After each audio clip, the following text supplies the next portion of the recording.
Bonjour. Avec Rosenzweig, nous avons appris quelque chose de très important, c'est que notre existence est vraiment autre que la totalité. Et donc, ce qui existe réellement, d'une certaine manière, c'est le tout et l'autre. Non pas comme des catégories abstraites, mais pour le coup, comme des existences singulières et opposées.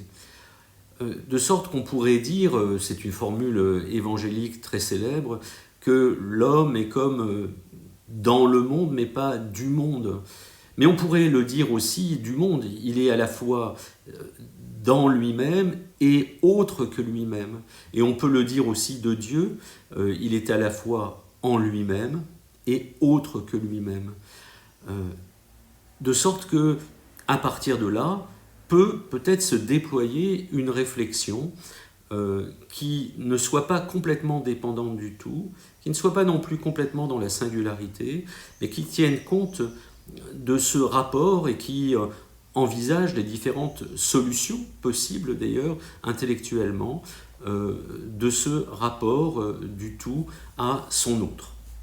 Alors c'est ce que Rosenzweig va nous aider à penser, que nous sommes à la fois dedans et dehors, et que le dedans et le dehors se donnent à penser ensemble. Alors c'est difficile de fait de penser cela, parce que sur un plan épistémologique, sur le plan d'une philosophie de la connaissance, on hésite très généralement entre deux excès. Un excès qui serait celui d'un rationalisme pur, total, celui d'une théologie rationnelle, d'une psychologie rationnelle, d'une cosmologie rationnelle, et qui va viser en fait à dire que par la raison, on connaît le tout, et que quand on l'a connu, eh bien, on sait ce qui est réel au plus haut point. On en a vu les impasses d'emblée. L'autre excès, ce serait de dire, puisque l'existence est autre, vraiment connaître le réel, ce serait connaître cette altérité, et partir du rapport que, au fond, cette altérité aurait avec le tout à partir duquel elle se situe.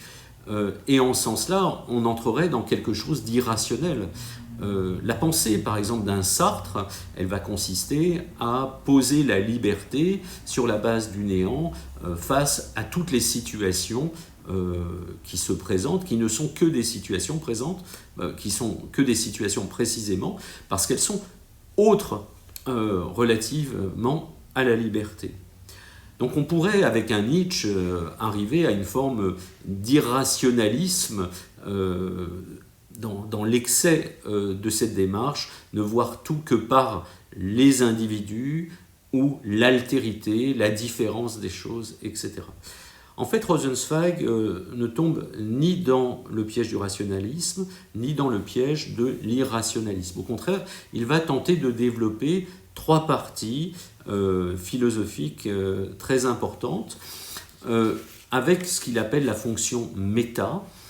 Méta, M, c'est le grec bien sûr, le préfixe grec, méta, pour mettre en valeur comment on va pouvoir développer une méta-éthique sur la base d'une éthique relative au tout. C'est-à-dire qu'il y a à penser l'altérité au tout et en même temps le tout lui-même.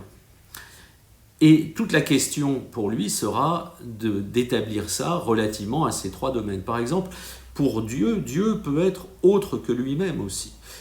Il l'est quand on fait la différence entre son essence et la liberté divine. On peut en parler aussi pour le monde. Le monde est à la fois toujours monde et en même temps toujours en devenir, c'est-à-dire toujours autre que lui-même aussi. Donc on peut, en ce sens-là, développer en quelque sorte une métacosmologie, une métaéthique, une métaphysique qui vont permettre de continuer à penser, à faire de la philosophie à partir d'une position existentielle. Et c'est ce que Rosenzweig va nous apprendre à faire.